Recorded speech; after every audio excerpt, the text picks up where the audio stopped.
أعوذ بكلمات الله التامات من شر ما خلق وذرأ وبرأ. أعوذ بالله من الشيطان الرجيم. بسم الله الذي لا يضر مع اسمه شيء في الأرض ولا في السماء وهو السميع العليم. بسم الله ذي الشان عظيم البرهان شديد السلطان ما شاء الله كان. أعوذ بالله من الشيطان. بسم الله الرحمن الرحيم. الحمد لله رب العالمين الرحمن الرحيم ملك يوم الدين. إياك نعبد وإياك نستعين. اهدنا الصراط المستقيم صراط الذين أنعمت عليهم غير المغضوب عليهم ولا الضالين. بسم الله الرحمن الرحيم. الله لا إله إلا هو الحي القيوم لا تأخذه سنة ولا نوم له ما في السماوات وما في الأرض. من ذا الذي يشفع عنده إلا بإذنه يعلم ما بين أيديهم وما خلفهم ولا يحيطون بشيء من علمه إلا بما شاء وسع كرسيه السماوات والأرض ولا يؤوده حفظهما وهو العلي العظيم. بسم الله الرحمن الرحيم. قل هو الله أحد الله الصمد لم يلد ولم يولد ولم يكن له كفوا أحد. بسم الله الرحمن الرحيم. قل أعوذ برب الفلق من شر ما خلق ومن شر غاسق إذا وقب ومن شر النفاثات في العقد ومن شر حاسد إذا حسد. بسم الله الرحمن الرحيم. قل أعوذ برب الناس ملك الناس إله الناس من شر الوسواس الخناس الذي يوسوس في صدور الناس من الجنة والناس. yal na yàlla barkeel li ñu jublu. yal nañu yàlla sàmm Sénégal. campagne bi yàlla na sedd guy. campagne bi yàlla bu ci kenn ñàkk bakkanam. yàlla bu ci deret tuuru. yal nañu yàlla may ndam. te may ñu ko anam ga mu gën a rafete kenn bañ a wuute Sénégal muuroo ko. Sénégal yàlla na ko yàlla sàmm bu ñu jógee ci campagne bi yàlla na nekk tàmbalik defaruk Sénégal. yàlla na nekk tàmbalik justice ci Sénégal. yàlla na nekk tàmbalik jàmm ci Sénégal. yàlla na nekk tàmbalik liggéey ci Sénégal. kenn bañ a fekk ñépp muurloo ko. yàlla na ko yàlla def ci turu Modab lañ doon jël kàddu mënuñoo jël kàddu ñaan lañ doon def. Modab ba ngi leen nuyu ak délégation bu mag asalaamualeykum wa rahmatullahi wa barakaatu.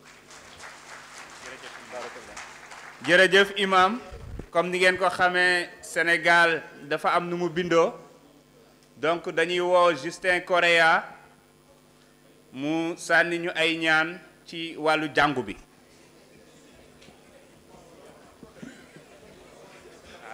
asalaamaaleykum mbooloo bi.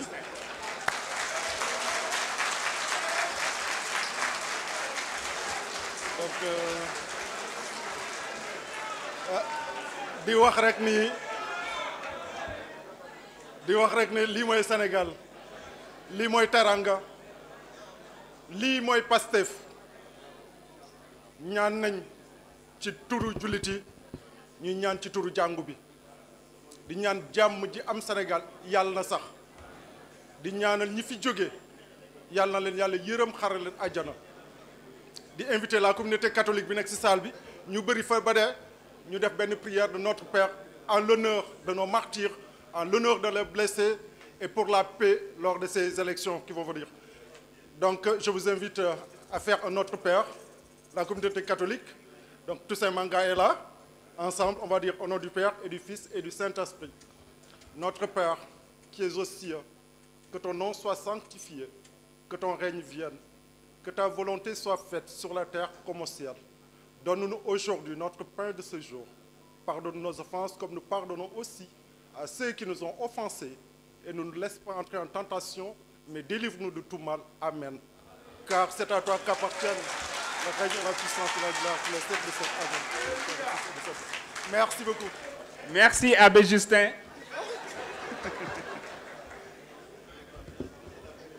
Comme ni ngeen ko xamee loolu mooy Sénégal. mbokk yi dañuy daal di jublu ci li nga xamante ne nii mooy dérouler programme bi. Nous allons enchaîner avec le mot de bienvenue. Donc nous appelons le directeur de campagne de la coalition Diomaye Président, Monsieur Moustapha Mbaba Guirassy.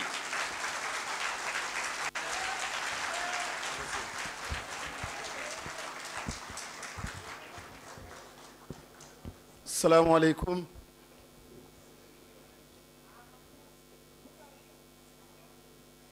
Sénégalaise, Sénégalais, chers compatriotes, celui qui devait être là aujourd'hui, ou ceux-là qui devaient être là, malheureusement sont empêchés parce que détenus arbitrairement. Mais la présence massive des militants, des Sénégalais dans cette grande salle et la mobilisation des Sénégalais depuis quelques années pour que justice se fasse montre à suffisance la maturité de notre peuple. Nous avons un grand peuple. Nous avons un vaillant peuple. Nous avons un peuple qui sait se battre et qui donne du sens à ce que nous répétons, nous disons souvent et que nous inscrivons dans notre Constitution: le peuple est souverain. Le peuple sénégalais, vous avez montré votre souveraineté. Et l'absence est la plus fidèle des présences. L'absence aujourd'hui du président Diomaye Bassirou Faye, l'absence du président Ousmane Sonko constitue en réalité de véritables lumières. Lumières qui montrent les dysfonctionnements, qui ont montré les dysfonctionnements dans le pays, mais lumière aussi qui montre justement que le peuple sait mettre le doigt sur l'essentiel. Ils sont de l'autre côté, mais malgré cela, nous nous battons pour l'essentiel. Malgré cela, nous nous battons pour notre nation, pour l'avenir, pour le devenir du pays, et c'est cela l'essentiel. Et c'est une opportunité extraordinaire pour la nation sénégalaise. Peu de nations ont connu cette opportunité dans leur histoire. Le Sénégal va relever les défis et est en train de le relever. Que les principaux leaders de l'opposition soient aujourd'hui en détention, mais malgré cela, que la popularité, malgré cela, qu'ils aient le soutien du peuple, malgré cela, qu'ils fassent reculer les démons de la division, malgré cela, qu'ils mettent un accent particulier sur le respect et le retour de l'ordre constitutionnel dans notre pays, et qu'ils le réussissent, qu'ils encouragent nos institutions, telles que le Conseil constitutionnel, à dire le droit, à rétablir le droit et l'ordre constitutionnel, grâce à la vaillance de ce peuple. C'est tout simplement pour dire encore une fois que Dieu fait bien les choses. Il fallait justement qu'il soit peut-être de l'autre côté pour montrer que ce peuple est mature. Il fallait enfin que les leaders de l'opposition, ceux-là que nous voulons qu'ils gouvernent, qu'ils prennent en main les destinées de ce pays, ils sont de l'autre côté, mais le peuple, justement, dit tout simplement à la nation, aux enfants de l'humanité, à toute l'Afrique, qu'en réalité, ce ne sont pas les individus qui sont importants, mais en réalité, c'est le projet qui est important. Le projet de transformation. Le devenir du Sénégal qui est important. La souffrance des Sénégalais est immense. Les défis sont immenses. Nous voilà aujourd'hui pour justement parler de projet. Nous voilà aujourd'hui pour justement vous présenter le programme de gouvernance. Ce qui a toujours été dit. Et c'est fabuleux le fait que celui-là qui le disait ne soit pas là. Et que vous soyez là. Ça veut dire tout simplement, encore une fois, que cette chose-là est importante. Elle est tellement importante, d'autres reviendront là-dessus, qu'elle a impliqué des centaines de nos cadres, au niveau national comme de la diaspora, pour penser et repenser l'avenir de ce pays, l'avenir de ce continent, ce pays dans le monde. Et vous verrez la réflexion, la profondeur de la réflexion, le respect que cette coalition, avec ses dirigeants, ont pour le peuple sénégalais, ont pour le continent africain. Je voudrais sincèrement vous remercier. Vous remercier pour votre résilience. Sans vous, on n'en serait pas là. Sans le peuple, on n'aurait pas cette victoire. Nous avons déjà gagné. Nous avons déjà gagné. Bien sûr, la consécration, ce sera la victoire du candidat, le président Diomaye Faye, mais nous avons, le peuple sénégalais a déjà gagné. Je voudrais, ci wolof, sant sunu borom, sant ko ci bu baax, ci li mu defal réew mi. Guddi ak bëccëg, borom bi ay éléments wu couple rek ci lépp lu mu sàkk noonu la koy doxalee. Ku gis guddi war nga am yaakaar ni bëccëg ngi ñëw. Soo amee résilience mën a muñ ànd ak dëgg maanaam ànd ak sa borom. Dañu nekkoon ci ay guddi. Peuple sénégalais gëm boppam, gëm ay valeuram, taxaw, xamuñu Ousmane Sonko, xamuñu Diomaye, ñu bëri musuñu ko jox loxo. Wante bañ injustice, ñu bëri mobilisé wu, taxaw ni dañuy xeex, ñu xeex ba yàlla may leen ndam. Li ñu bëggoon pour jàmm dellu si, ñu mën a dem def suñu élection ci jàmm, peuple sénégalais réussir ko, maanaam yéen ngeen réussir ko. Moo tax ci turu coalition bi yëpp di leen gërëm, di leen sant, di leen féliciter. Wante lii wërsëg gu rëy la pour Sénégal ak pour l'Afrique. Lu doy waar moo nekk di déroulé wu nii.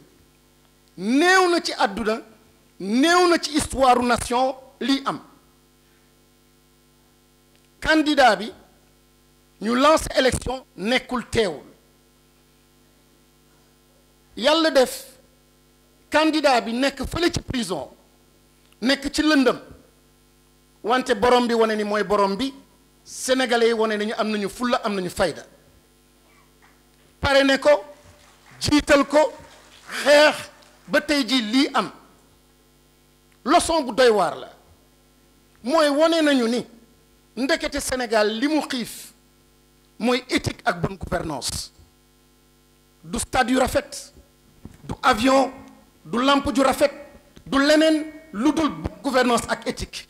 Mooy la denrée la plus rare te sénégalais yi wane nañu ni loolu la ñu bëgg. Wane nañu ni tamit au-delà des personnes dafa am benn transformation boo xam ni moom la ñuy xaar ci réew mi. Lii daf ko wane foo mënti nekk mooy xale yi moom la ñuy wax projet boobu mooy le projet de transformation. Moo tax tey jii ñu tàmmalee ouverture campagne bi ak li gën a am solo ci wax ji yëpp, coow lii yëpp li ci gën am solo mooy li ñu leen di présenté tey jii.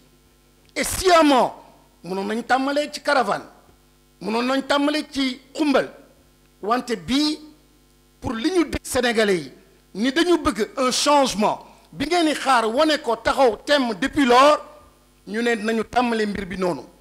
Di leen jaajëfal, di leen sant, di leen gërëm bu baax, di sant leader yoo xam ni ñoom ñoo nekk ci biir coalition bi. Di accompagner président Ousmane Sonko, di accompagner président Diomaye Faye depuis lors. Mu am ñoo xam ni bàyyi lépp ñëw taxaw dugg ci jàpp ci. Am ñoo xam ni biñ leen recalé seen xel yépp dem ci Ousmane Sonko, dem ci Diomaye Faye. Am ñoo xam ni xeex bi fi mu toll nii tous les jours ñuy enregistré nit ñoo xam ni ñu ngi ñëw ni dañuy jàppale si le président, le candidat Diomaye Faye. Di leen sant, di leen gërëm, seen alal, seen doole, seen xam-xam, amatuñu jàmm. Ñu ngi joxe seen bopp, seen doole lépp lu ñu am ñu ngi koy joxe simplement pour que Ousmane Sonko fi mu nekk na le coono gi mu daj depuis 2014 ba léegi bañ a neen ñu ngi mobiliser wu ñoom leader pour simplement donner du sens aussi à la démocratie, donner du sens au combat mené depuis lors jàppale ñoom ñëpp le candidat le président Bassirou Diomaye Faye di sant ñëpp di jeexalee nag fenn mooy yàlla may nañu ndam ba pare may nañu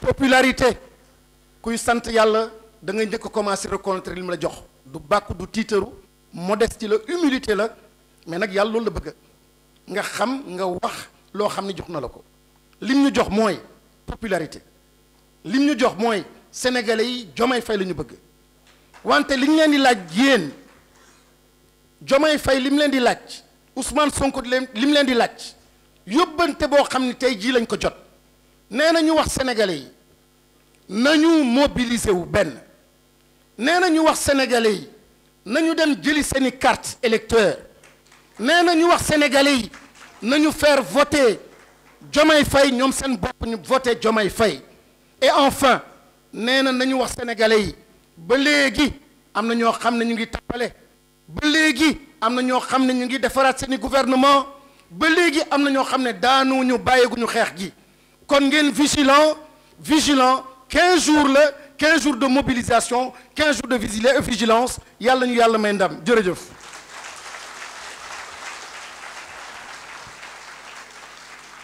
Merci beaucoup le grand communicant.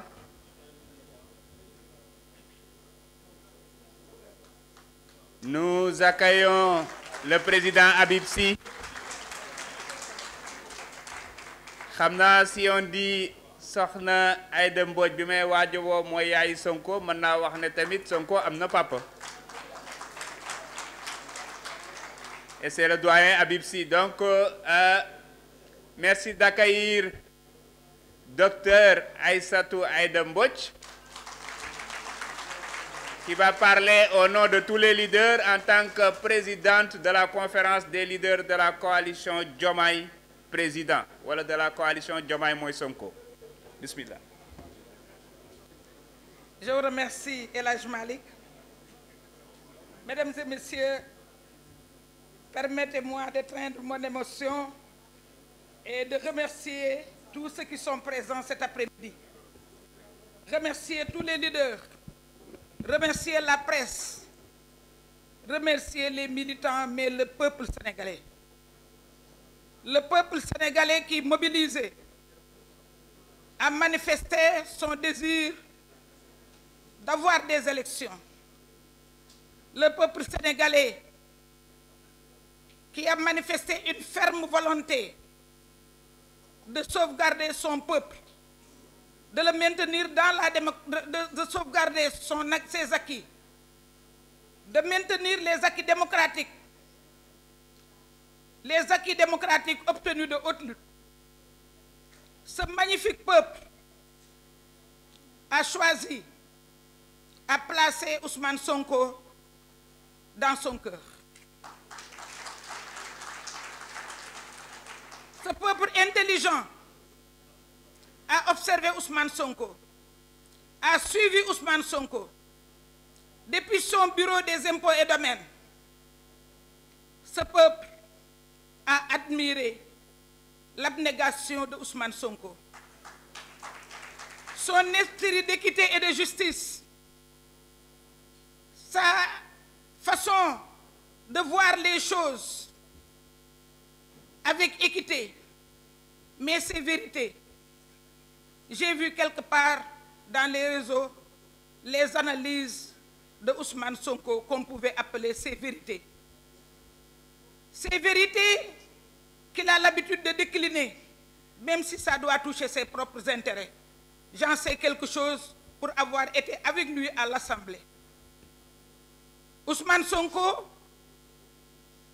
a été porté par le peuple, malgré tout ce qu'il a subi, malgré la diabolisation dont il a été victime.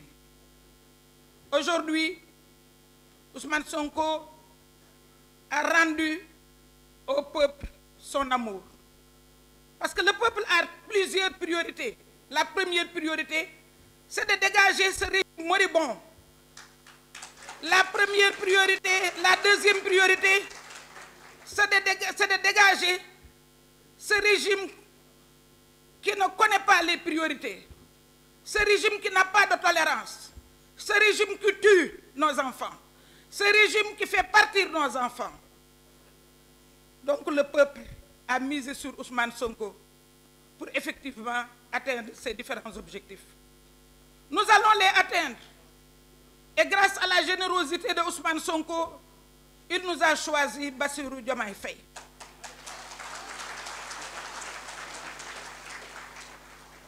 Aujourd'hui, nous avons pu parcourir rapidement le projet, mais nous sommes sûrs que la bonne gouvernance sera en bonne place dans le projet. Nous sommes sûrs que la réforme des institutions aura sa place dans le projet. Nous sommes sûrs qu'on parlera d'éthique, qu'on parlera de transparence, mais surtout de réforme dans la justice. Parce que nous avons tous été victimes de cette justice. Et loo xam-xam waaye li mu subir mu gën la koo xam. Sénégal ñoo bëggal seen bopp Ousmane Sonko. Tey Ousmane Sonko wane na li tax Sénégal bëgg ko. Ndax dañuy wax ku añaane sa doone sa deewit ñaaw. Ousmane Sonko yéene na nit ñi boppam. waaye yéena nit ñi li mu gën a wóolu ci àddina ak ki mu gën a wóolu ci àddina mooy Bassirou Diomaye Faye. ay na gor yoo xam ni dama koy bàkkoo toujours par rapport ak ñu nit bëgguñu politique. ma ni politique du ku nekk ko mën. politique générosité la. politique disponibilité la. politique yaatu la. politique bokk la.